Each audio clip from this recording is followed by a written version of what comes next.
नमस्कार दोस्तों, हर हर महादेव। आज की इस वीडियो में मैं आप लोगों को सावन सोमवार व्रत कथा सुनाने वाली हूं, जो कि सोमवार के दिन आपको ज़रूर सुननी चाहिए। इस व्रत कथा को सुनने से भगवान शिव और माता पार्वती हमारे ऊपर सदैव प्रसन्न रहते हैं। तो सावन सोमवार व्रत कथा इस प्रकार है। बहुत समय की बात है, अमरपुर नगर में एक धनी व्यापारी रहता था।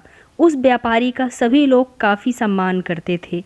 हर चीज़ से संपन्न होने के बाद भी वो व्यापारी बहुत दुखी रहता था, क्योंकि उस व्यापारी के पास कोई संतान ना थी।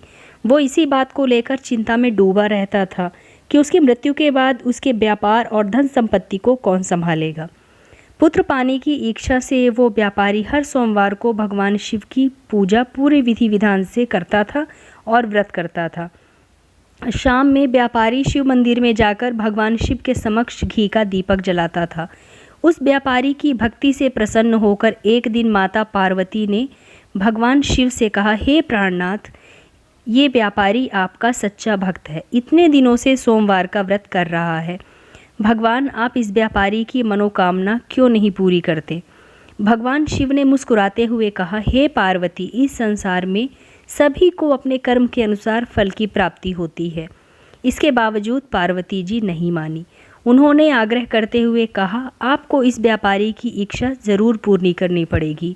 ये आपका सच्चा भक्त है, प्रत्येक सोमवार आपका विधिवत व्रत रखता है और पूजा अर्चना करता है। आपको इसे संतान प्राप्ति का वरदान देना ही होगा।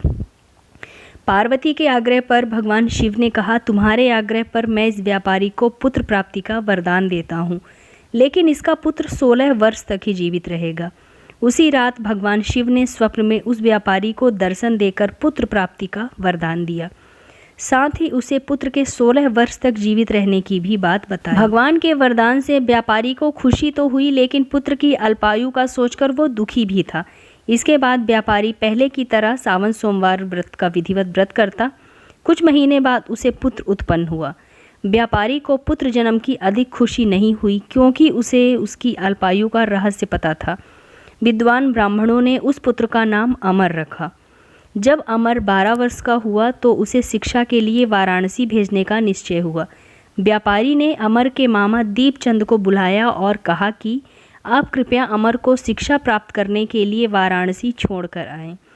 अमर अपने मामा के साथ निकल पड़ा। रास्ते में वो लोग जहाँ जहाँ विश्राम के लिए ठहरते, वहाँ वहाँ यज्ञ करते और ब्राह्मणों को भोजन कराते जाते। इस तरह से यात्रा करते हुए अमर और दीपचंद एक नगर में पहुँचे। उस नगर में राजा की कन्या का विवाह था, जिसके लिए पूरा नगर सजाया गया था। कुछ ही समय में वहाँ बारात आ गई, लेकिन वर का पिता अपने बेटे के एक आंख से काने होने की वजह से बहुत दुखी था।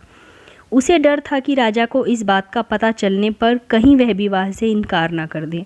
वर के पिता की नज़र जैसे ही अमर पर पड़ी तो उसके मस्तिष्क में एक विचार आया। उसने सोचा कि क्यों न इस लड़के को दूल्हा बनाकर राजकुमारी से विवाह करवा दूं। विवाह के बाद इसे धन देकर विदा कर दूंगा और राजकुमारी को अपने घर ले आऊँगा। वर के पिता ने अमर और दीपचंद से बात कही। दीपचंद ने धन मिलने के लालच में बात स्वीकार कर ली। अमर को दूल्हे के वस्त्र पहनाकर राजकुमारी चंद्रिका से विवाह करा दिया गया। अमर जब लौट रहा था तो उसने राजकुमारी की ओढ़नी पर लिख दिया, राजकुमारी चंद्रिका, तुम्हारा विवाह तो मेरे साथ हुआ था। मैं वाराणसी शिक्षा प्राप्त करने जा रहा हूँ। तुम्हें जिस नवयुवक की पत्नी बना रहे हैं वह एक आंख से काना है। जब राजकुमारी को ये बात पता चली तो उसने काने लड़के के साथ जाने से इनकार कर दिया। राजा ने अपनी पुत्री नहीं दी। उधर अमर अपने मामा दीपचंद के साथ वाराणसी पहुंच गया। अमर ने गुरुकुल में पढ़ना शुरू कर दिया। जब अमर 16 वर्ष का हुआ तो उसने एक यज्ञ किया। यज्ञ की समाप्ति पर ब्राह्मणों को भोजन कराया और उन्हें दान दक्षिणा दी। रात में अमर जब अपने शयन कक्ष में सो रहा था, भगवान शिव के वरदान के अनुसार शयनावस्था में ही उसकी मृत्यु हो गई।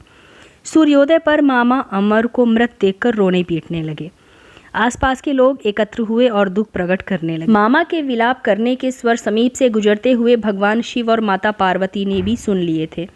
पार्वती जी ने भगवान से कहा, हे प्राणनाथ, मुझे इसकी रोने के स्वर सहन नहीं हो रहे हैं, आप इस व्यक्ति का दुख दूर कर दें।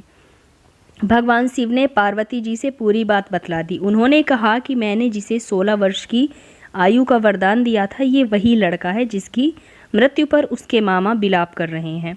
पार्वती जी ने फिर भगवान शिव से निवेदन किया, हे प्राणनाथ, आप इस लड़के को जीवन दान दे दीजिए, नहीं तो इसके माता पिता पुत्र की मृत्यु के कारण रो रो कर अपने प्राण त्याग देंगे। इस लड़के का पिता तो आपका परम भक्त है, वर्षों से सोमवार का व्रत कर रहे हैं। पार्वती के आग्रह करने पर भगवान शिव ने उस लड़के को जीवन दान दे दिया और कुछ ही पल में वह जीवित हो उठा। शिक्षा समाप्त करके अमर मामा के साथ अपने नगर वापस चल दिया। दोनों चलते चलते उसी नगर में पहुँचे जहाँ अमर का विवाह हुआ था। उस नगर में भी अमर ने यज्ञ कराया। नगर के राजा ने जब यज्ञ का आयोजन देखा तो उन्होंने अमर को तुरंत पहचान लिया। यज्ञ समाप्त होने पर राजा अमर और उसके मामा को महल ले गए और उन्हें महल में रखकर बहुत सा धन वस्त्र देकर राजकुमारी को उनके साथ विदा कर दिया। दीपचंद ने नगर में पहुंचते ही एक दूत द्वारा अमर के माता पिता के पास अपने आगमन की सूचना भिजवाई। अपने बेटे अमर के जीवित लौटने की सूचना से व्यापारी बहुत प्रसन्न हुआ। व्यापारी और उसकी पत्नी एक कमरे में बंद थे। भूखे प्यासे रहकर वो दोनों अपने बेटे की प्रतीक्षा कर रहे थे। उन्होंने प्रतिज्ञा रखी थी कि यदि उन्हें अपने बेटे की मृत्यु का समाचार मिला तो वो दोनों भी प्राण त्याग देंगे। व्यापारी अपनी पत्नी और मित्रों के साथ उस नगर के द्वार पर पहुंचा। बेटे की शादी का समाचार सुनकर उन्होंने धूमधाम से अपने बेटे और अपनी पुत्र वधू राजकुमारी चंद्रिका का स्वागत सत्कार किया।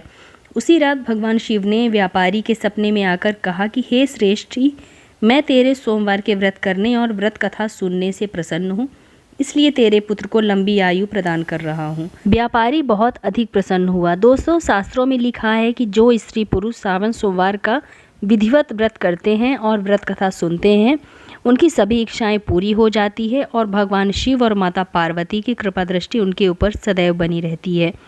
तो दोस्तों, अगर आप लोगों को मेरे द्वारा सुनाई कहानी अच्छी लगी हो तो इसे लाइक कीजिए, अपने फ्रेंड्स एंड फैमिली के साथ शेयर कीजिए ताकि वो लोग भी सावन सोमवार व्रत के दिन यह व्रत कथा सुन सकें। और अगर आप मेरे चैनल पर पहली बार आए हैं तो मेरे चैनल को सब्सक्राइब करके बेल आइकन ज़रूर प्रेस कर दीजिएगा, जिससे कि आपको मेरे नए वीडियो की नोटिफिकेशन सबसे पहले मिले। तो मिलते हैं अपने नेक्स्ट वीडियो में, तब तक के लिए नमस्कार।